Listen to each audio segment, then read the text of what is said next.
E aí? Bem-vindos da Rede Osasco. Qual é a boa de hoje? Bolsonaro na papuda.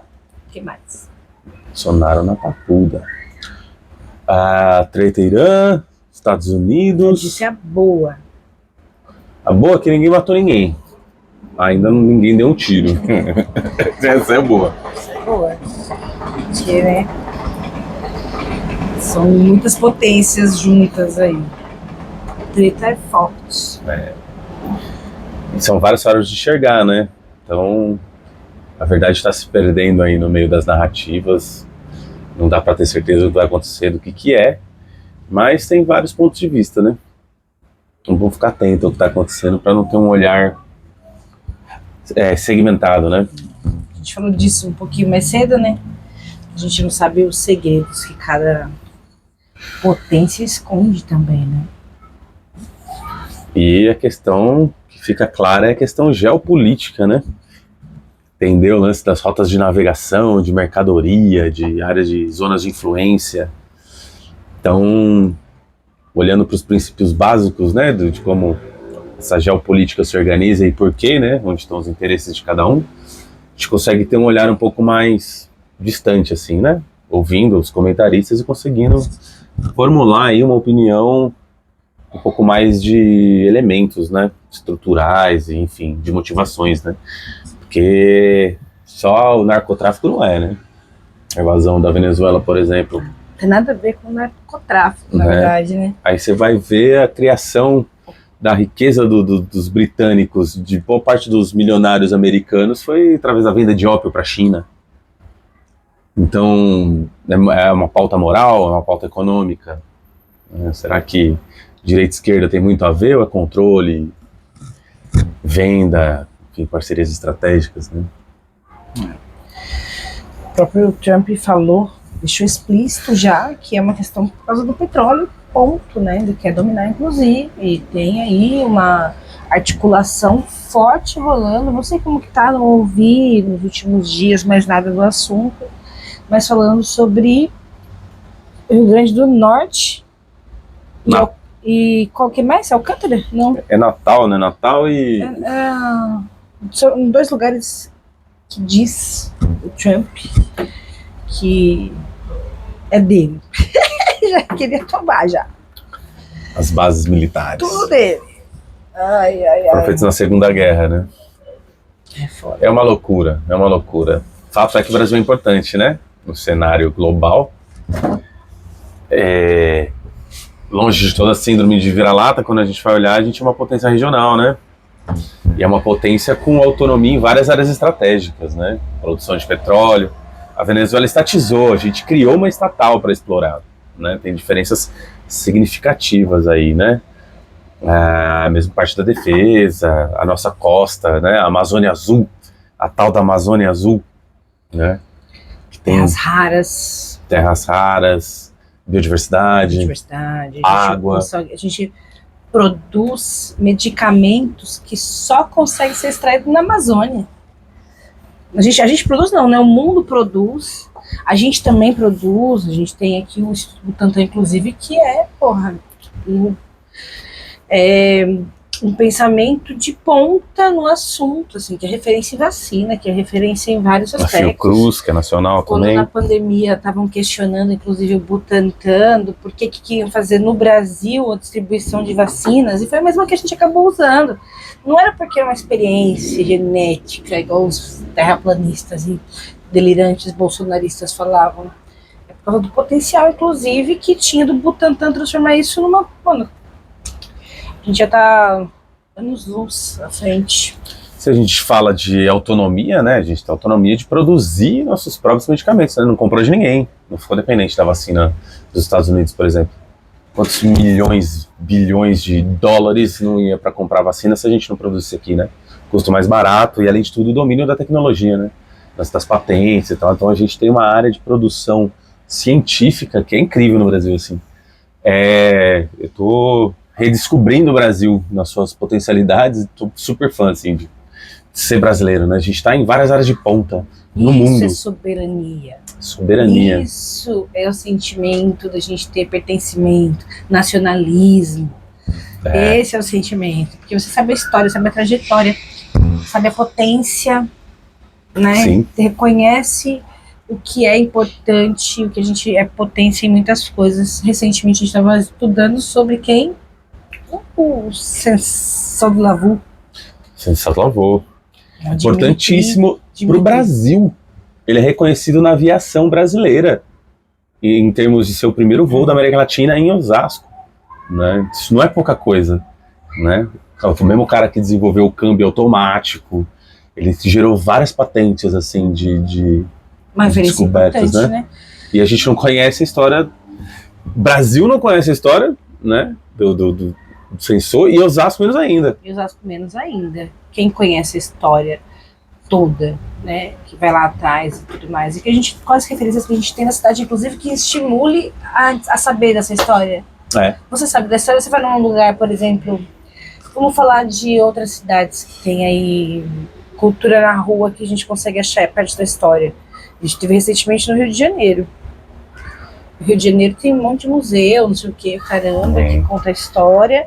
Mas, você quer comparar Osasco ao Rio de Janeiro. Tá bom, vamos falar de Santos. Entendeu? É uma cidade muito grande, com bastante história. Mas Osasco tem muita história e não tem um espaço que conecte tudo isso, assim, que coloque a história da cidade pra fora. Você vai saber como, se ninguém te contar. Esse apagamento de memória, uma memória construída pelos trabalhadores, uma memória construída lá pelo herdeiro Dimitri, sabe? As turbinas da Itaipu, sabe Itaipu? Hidrelétrica, proporciona autonomia energética de matriz limpa para o Brasil. As matrizes de Itaipu saíram de Osasco. Nós temos uma história belíssima de luta dos trabalhadores, de grevistas que fizeram revolução, que ajudaram, inclusive, a derrubar a ditadura, que a gente não conta. As pessoas, as personalidades que participaram dessa época ainda estão vivas, são pessoas super queridas que adorariam estar nas escolas conversando, na biblioteca contando a história, e não tem esse espaço de cultura e memória. É dolorido, né? Há um tempo atrás não tenho a certeza da informação, porque também perdi contato com quem conhecia. Mas o autor do hino de Osasco estava vivo. E assim, eu nunca ouvi. E a gente participa da cultura, da história da cidade, né? Interessada e tudo mais. Por que não é uma pessoa que tá próximo, sabe? Que a gente poder conhecer, saber o rosto da pessoa que fez isso, sabe? De repente é o seu vizinho, onde você ele se nem baseou. sabe. Qual a história que aquele cara tem pra contar?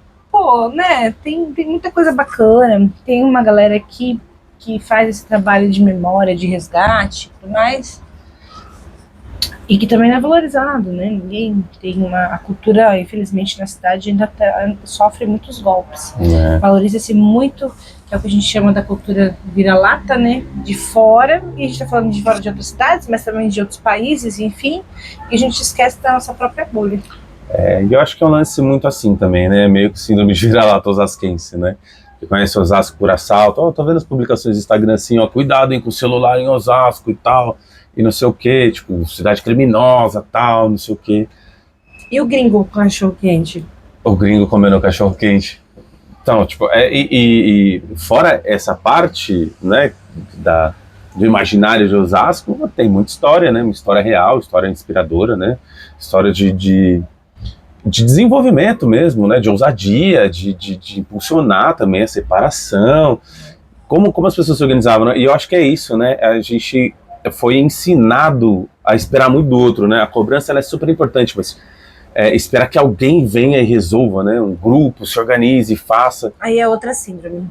É a coisa do herói. Do Salvador, né? A gente tem no imaginário que a gente precisa de alguém para salvar a gente. De que a gente não é agente da nossa própria transformação. Isso eu não estou falando de mim, né? Sinceramente, de você. Mas é o que permeia toda a sociedade, é meio que imaginário, parte do imaginário coletivo, né? Não pira isso, mas é isso. A gente não é impulsionado a participar ativamente, né? Porque, o governo tal, o governo é composto por pessoas, né? É eleito, tem participação popular, mecanismo de participação, né? Tem formas de a sociedade civil se organizar para disputar um orçamento, para fazer um projeto para a sua comunidade do jeito que a comunidade acredite, né? Então, falta esse senso de pensar, puta, mas como é que eu consigo organizar? É difícil, lógico que precisa de várias especialidades e tal, né? Várias pessoas atuando, cada um numa área para a coisa andar, então é isso, né? A gente vive nesse mundo individualista também, né? O que eu puder fazer aqui como inteligência artificial sozinho, a gente perdeu essa questão de organização social, né? De coletiva mesmo, de não só o meio cultural mantém muito isso, né? Mas e aí?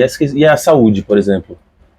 Saca? Como é que a gente entende que, porra, as pessoas do posto estão lá para atender a um bairro, saca? Como é que é a relação dessas pessoas da produção de trabalho, como é que elas se organizam, como é que é a participação popular. Então, a gente não é estimulado a uma prática coletiva, né? E essa questão também tem a ver com essa ideia de herói e tudo mais. Também tem uma outra coisa que é assim, ó, não, mas eu elegi você para fazer isso. Beleza. Eu acho que quem tá na função, e eu tive essa posição, posso dizer, com bastante nitidez, sabe? Que é o que a gente mais escuta. Mas você tá lá pra fazer isso. Gente, eu tô nessa posição porque eu tenho algumas tarefas para cumprir. Eu acho que isso tem que ficar muito nítido de qualquer função, de representantes e tal. Mas também de que você também tem um papel importantíssimo. Sem a participação das pessoas, nada funciona. Pelo contrário, né? E eu acho que assim, ó, espera-se também dos conselhos participativos e desses organismos de organização que são institucionais para que as pessoas possam participar. Por exemplo, já ouvi queixa de você não pode... não tem um conselho, não tem onde eu falar, vou brigar pelo conselho. É importante brigar pelo conselho, mas é importante continuar fazendo também. E essa situação, essa queixa, sei lá o quê, essa participação, ela pode acontecer mesmo sem ter um conselho estabelecido, que é a forma de você se organizar. Eu conheci um coletivo de professores que se organiza partidariamente, que tem pessoas que foram candidatas a vereadoras, que tem uma movimentação política também institucional, mas que eles se organizam enquanto professores de forma independente, assim. Eu fiz parte desse grupo por muito tempo, foi muito legal, inclusive, compartilhar dessa vida osasquense, dessa bolha. Uhum. E não era um grupo vinculado a partido apenas, sabe? Não tinha uma luta partidária só. Era um grupo de professores buscando os seus direitos de classe. E não era, pelo contrário, era oposição ao sindicato, era uma outra força, que é muito importante. Isso, participação cidadã.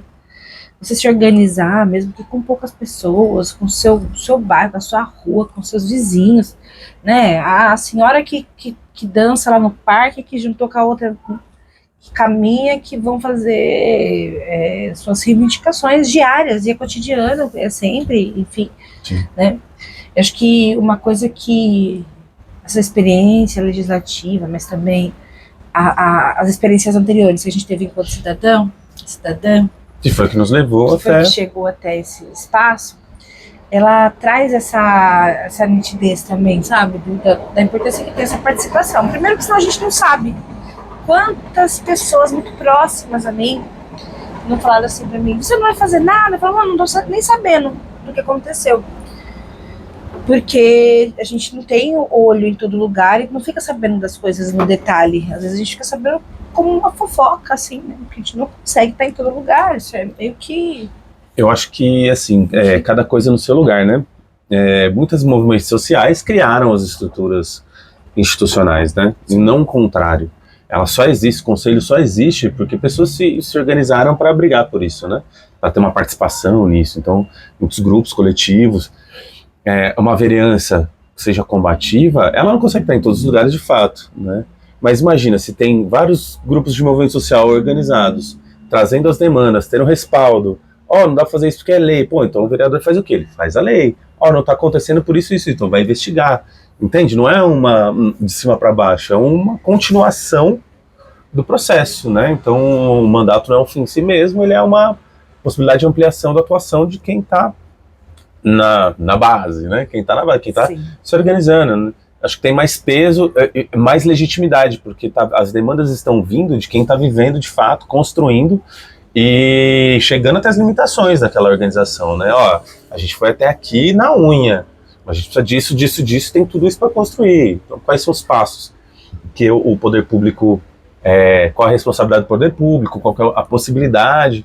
Então aí vai avançando, mas a partir da ação no território, né? É isso. Acho que a sociedade é bastante complexa. A gente tem bastante assunto. E uma coisa não anula a outra, né? Não é porque um determinado grupo tem uma visão de mundo diferente que não pode coexistir com outro com políticas públicas diferentes, né? Então é entender que a sociedade ela é plural, tem espaço para um monte de coisa. Os grupos que estão se organizando, eles têm mais possibilidade de transformar isso em lei e garantir esses direitos. Quem não está se organizando vai só esperar, vai acabar colhendo os frutos de quem se organizou para estruturar a sociedade, né? Parte da sociedade. E eu acho que tem uma questão que é importante, que é pensar e refletir que tipo de organização é essa, porque você necessariamente não precisa estar no partido político, você não precisa, por exemplo, estar num sindicato, fazendo qualquer outra coisa de forma institucionalizada, para inclusive ser um cidadão ativo, para ser um cidadão crítico, para ser um cidadão participativo. A participação ela é livre a qualquer pessoa, né? Você não precisa estar afiliado a um partido para participar da política municipal. O que não quer dizer que sua organização não possa dialogar com o partido, com as estruturas partidárias. Exato. Uma ou outra, pode ser todos, né? Fazer uma rede de construção para que, inclusive, possa se tornar um projeto de lei, possa ser uma luta coletiva em prol, né, de determinados grupos. Então, é isso, né? Tem sociedade civil, tem o partido, tem a vereança, tem as instâncias públicas, né? Como é que a sacada é essa, né? Como é que essa engrenagem pode girar causando o menos desgaste possível e trazendo benefício, né? Para várias camadas da sociedade. Essa é e quem ninguém quer fazer esse trabalho sujo, né? Dá trabalho, mano, pensar, dialogar, construir estruturas de diálogo, de participação, e saber assim, que vai errar, porque, né, uma coisa que ainda não está formada, então precisa dar um gás para construir, corrigir os erros, né? Eu acho que eu tenho um ponto que é muito importante, que faz parte da nossa realidade, inclusive, que assim, Juliana, mas é difícil participar, não tem um tempo. É um fato. É um fato. Eu trabalho em escola, eu sou assistente de diretor, eu trabalho aí em torno de 8h30 por dia, e é impossível você conciliar trabalho, saúde, porque a gente precisa se cuidar, tomar água, cuidar dos filhos, ter lazer. Eu trabalho 5x2, quem trabalha na escala 6x1, então, né, é um absurdo, assim, eu tenho feriado, eu tenho férias, eu tenho direitos trabalhistas que foram alcançados, porque eu sou servidora pública efetiva há 16 anos, que muita gente hoje não tem isso, porque é a organização que a sociedade impõe pra gente, pra trabalhadora. Mas o celular novo tem o Gmail? Tem o Gmail? É. Tem. Então você pode me ajudar? O que você precisa, filha? O negócio pra... Pausa. Está no meio de uma gravação. Você pode falar, filha. Se não Quer for pausar? confidencial, não. Vai pro mundo. Peraí.